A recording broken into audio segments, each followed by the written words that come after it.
Is it not true that the more you seek something, whether it's freedom, whether it's happiness, the more suffering you invite in your life? So that's why I asked about attachment. So like right now, if I threw you into a lake, right? If I threw you into a lake, and you didn't know how to swim, would you flail your arms and try to keep your head above water? Yes. Okay. So would you then ask the question that, doesn't my attempt to survive just create a lot of extra effort for me? Would you ask that question? No, I'll just focus on surviving. That's right. And the reason that you would focus on surviving is because it's in your heart to want to survive. It wouldn't be a decision. It wouldn't be a mental calculation. It wouldn't be a mental model or some idiocy, right? It wouldn't be some influencer said so-and-so. And so if you want freedom, whether it brought suffering to you or not, it wouldn't matter to you because you already have suffering. But if someone desperately wants freedom, if it brings suffering, it brings suffering. But eventually they'll get freedom. Will I be better off in having a more detached approach in life? I can't tell you where you'll be better off. Once again, I don't know anything about you. Like, it isn't about what I suggest to you. That's like asking me, what career should you choose? Whatever I tell you to do, you won't do it. And that's where all this self-help crap fails. Watching the guru give a lecture and then nodding your head and go back and do your old crap. I mean, it's all nonsense. It's called cosmetic. The thing that you're going to do is the thing that's in your heart, regardless of what anybody says. So everything depends upon what's in your heart. So you're just asking for another prescription. And I tell you, yes, you should be more detached. Well, so what? No, I was It's curious not going about to do your anything. views. It's not going to do anything. The only things that matter are the things for which your hair's on fire.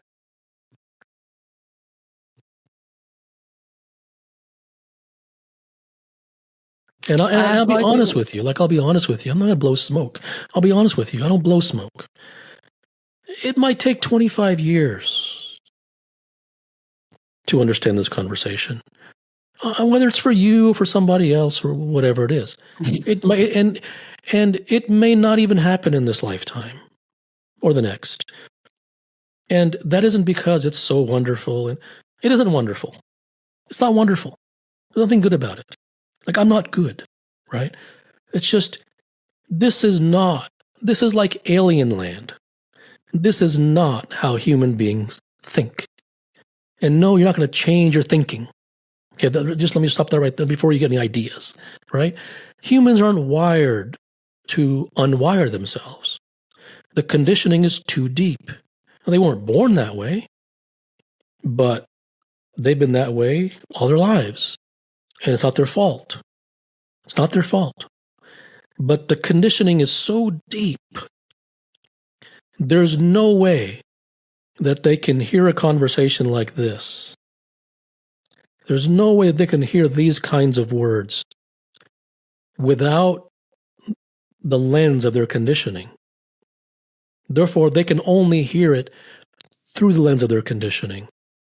So all they can do is prescriptionize what I say and ask questions like, do you think I should be detached? And I don't blame that. I don't blame it. But that's just the way it's going to be. That's why the idea of like helping the audience, it's so insincere. No audience is going to be helped.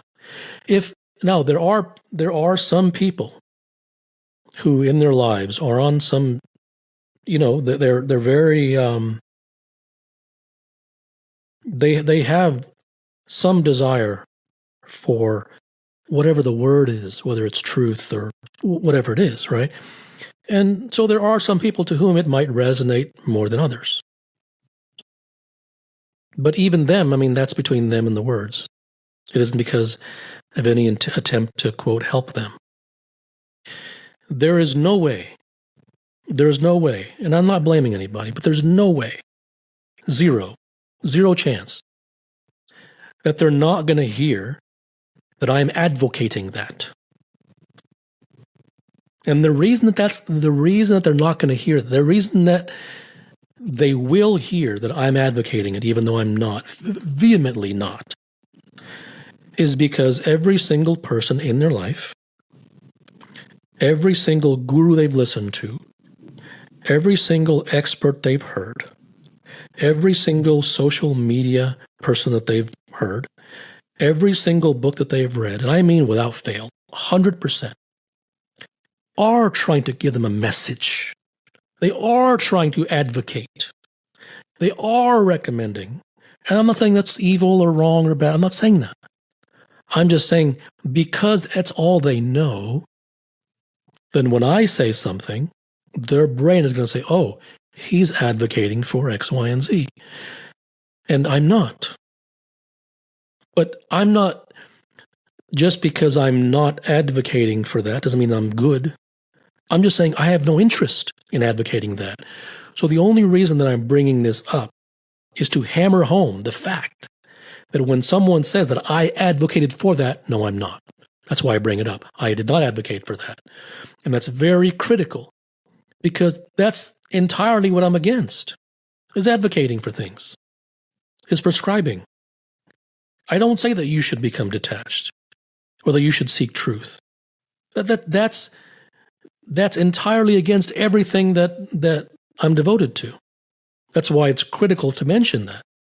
It isn't just words. Got it. So much so that if someone asks me, should I seek truth? And if they need an answer, I'll say no. I would far rather have you not do it. Right? If you want a prescription, don't do it. Because then at least, it isn't being insincere. At least, there's no transactional nonsense going on. Well, there's no genuineness. I think it's putrid. No, I agree on the genuineness. I mean, you agree philosophically because it's a nice word, and because you don't think that people should be fake. On that level, you agree, but you don't understand the level of genuineness required for such endeavors. And what makes you say that? Your conditioning.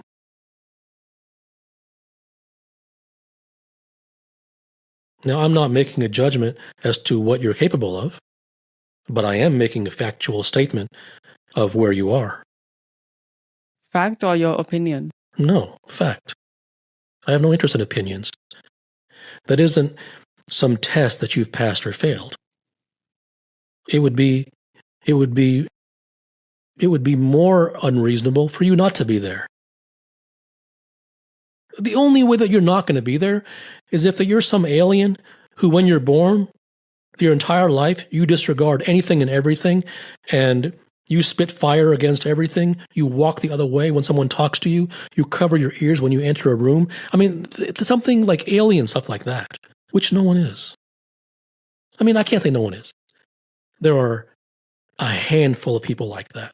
And that wasn't their doing either, by the way. Like, that wasn't because they practiced. They were just born that way.